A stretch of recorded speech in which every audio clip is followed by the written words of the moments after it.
Welcome everybody to the first episode. My name is Aaron and this is Amber. Hey, where are we looking? And I feel like the yeah, good start right there. This was the first and a good time for us to start a video because we have a pretty interesting topic where our store got suspended.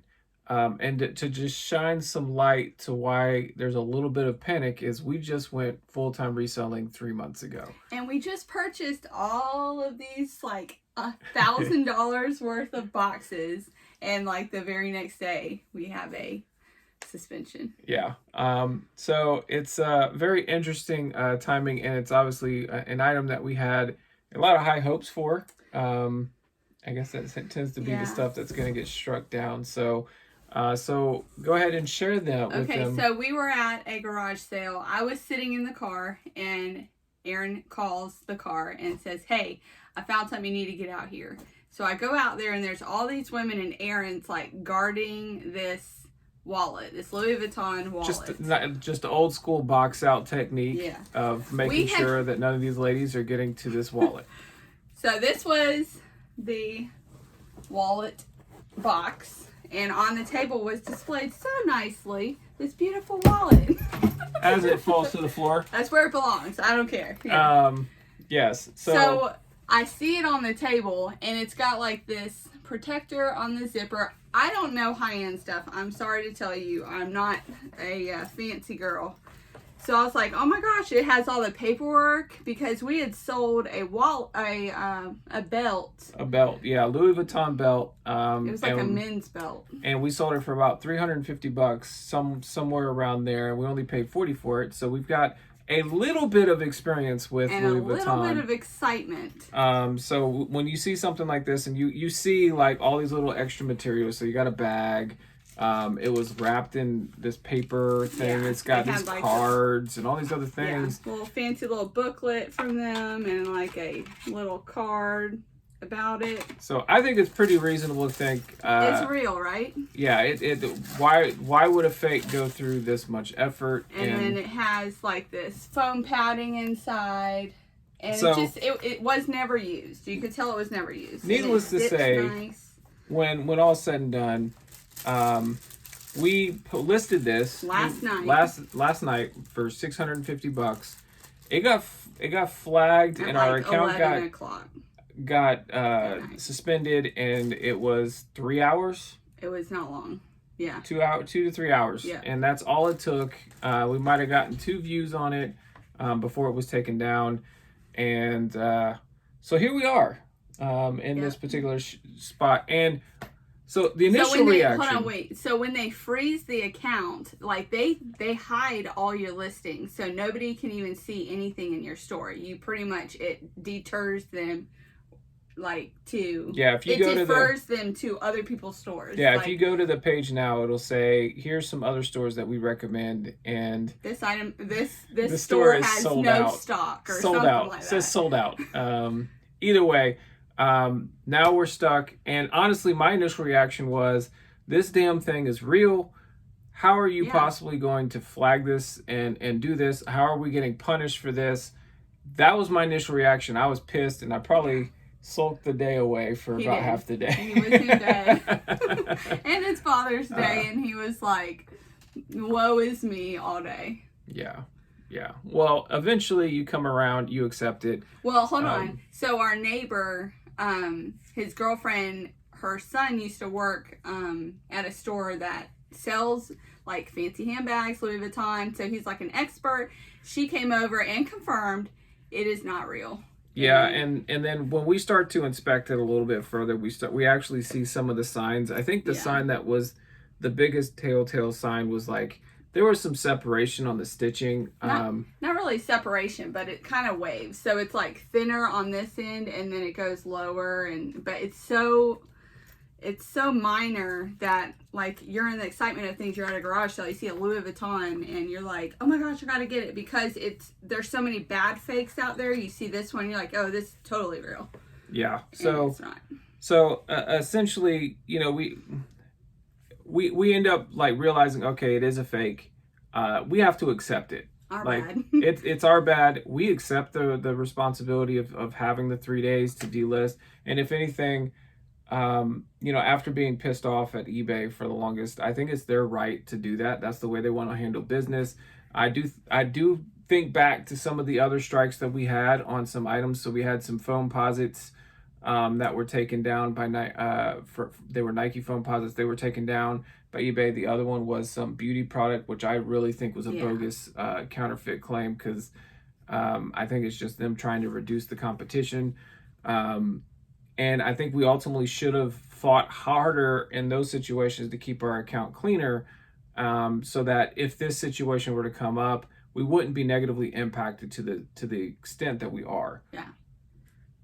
Because I think we both agree, like, we earned this one, but maybe not the others. So to our thinking, this should have been like first strike, like, or like little mark on your account, not 3-day suspension. But we definitely learned our lesson. Yeah, we learned our lesson. And I think looking at what we have to do moving forward, we obviously need to be a lot more careful with regards to the items that we list. I think we're just going to steer clear of luxury items. So I think it's I'm important. no handbag expert. I think it's important. Okay, we can take this as a learning opportunity, even with handbags. Like, if a good deal comes forward, we're going to have to be very, very thorough before we ever pull the trigger on high-end anything. Like, we're going to know. And if it means that we're there, and this won't be something that you do at 7:30, 8 in the prime time, I would say this is something that I'm going to be willing to take more time at 10, 10:30, 11, and be very thorough. Like, maybe take 20 minutes inspecting the bag to make sure that you're making the big purchase. We spent $200. Yeah, we spent a lot of money on it. Put that down.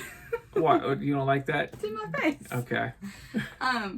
But we spent a lot of money on it, and the lady was old. She was an old lady, and she was so proud of her bags, and she even went in the house and was like, oh my gosh, if you like this, like, I've got this really, really nice old vintage Louis Vuitton bag. I spent hundreds of dollars on it, and she had like a bag to go with it.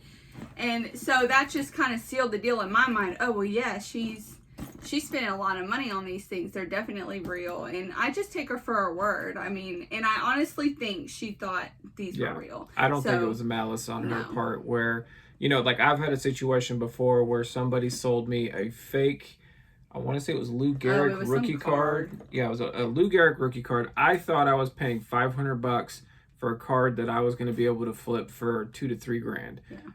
Come to find out, when I sent it in for authentication, it came back fake, and then after further inspecting it, it was a reprint that they maliciously, worked on that card to make it look and present it that way. In that situation, I just set the card on fire. Yeah. Like, there's no market for that. I can't do anything with that. I think this is a little bit different because we still have bags and they're usable. Yeah, they're usable. So I guess the question that I would ask for anybody that's watching the video is, what would you do with these bags now? Yeah. I think obviously this one, we cannot sell them. Yeah, we're not going to look to sell them. We've got this one, like a nesting one, but it feels super fake now that I know. And it has like all these different things. So these are all bags. Like, we spent $200 on. Like, what do we do with this? Yeah, and I think you don't. To somebody. And you wouldn't want, and I understand this too. Yeah. Like, you wouldn't want to use it because it's going to be a constant reminder. Me mad. It's going to be a constant reminder of our F up. And it's like, I don't want to revisit this on a regular basis. Where, all right, let's go out and let me go grab my bag. I think it's going to be a running joke forever though, because I tend to pick the poopy prize of every item that we find is like, this person picked this up. Oh, well, I found one similar. it's always the worst version of it. That's not worth anything. So I don't even like sourcing because I'm not good. I have a cheap eye, I think. Yeah. So it does bring, so that's kind of where we're at. We don't really know what we would do with these particular items at this point, but I would look for some suggestions. I think it's a pretty feasible thing to ask. As far as our business goes, I think one thing we've learned from this is we were way too lenient. No. I would say we were too involved, like too many eggs in the basket for eBay. Like I would say 95 to 99% of our business was eBay. We very rarely sell on Mercari or Facebook. It's like almost 100% into eBay. Yeah. So when we got completely shut down with eBay, it's like, oh my gosh! Like I instantly, my thought is like, oh my gosh, this is like, am I gonna have to go back to work? Well, this is because we've only recently started full time on eBay. So you had a job that paid great, and you got laid off. He was in the tech industry, and layoffs are happening. So we had this as a side business, and we were doing really well. We were kind of ramping up because this is what we enjoyed doing. So we were kind of prepared for the layoff, but now it's like, this isn't like a layoff. This is like, cutting your supply. No, so it hurts, but at the same time, I think we can both admit that we accept this. We earn this. I think at the end of the day, you got to take these obstacles, I would say, to find ways to better what it is. I think it's reasonable feedback to the chances are, if you're stumbled upon this video, it's because you got locked out of your account. And you're probably freaking out just like me. Or you're just wondering, what happens if I get locked out? So, you're frozen. You can't list. Nobody can see your store. We've gotten a couple sales. Yeah, I don't know how we've gotten sales. We still got, like, we've actually got about $100 worth of sales today. I don't know how, because all of our stuff is hidden. But even in that situation, it does make you think a little bit through the way you were doing things prior. What can you do better? And I think it's quick. My first reaction is to kind of mentally shut down. But I think a lot of that's me having to shut down to process it, because I'm always go, go, go. Yeah, he works the business like from sun up to sundown, and I'm like, all right, we need to take a break, get some like life balance here, because we have kids and there was only so much work I could do today. I did the best with what I could do. I did make some listings on Facebook. So I don't feel like we completely, and I organized some things for video game related stuff, but either way, I'm kind of interested to see what you guys' input is with regards to how you would. Do you just gift them? I mean, I don't know anybody that would want like a fake Louis Vuitton. I mean, I guess I wouldn't care because I don't know the difference. But, but I don't know. Maybe I'll storm away and then give it to her in a year. I won't know the difference. Take the little sticker off. But awesome. Well, thank you everybody for watching. Take care.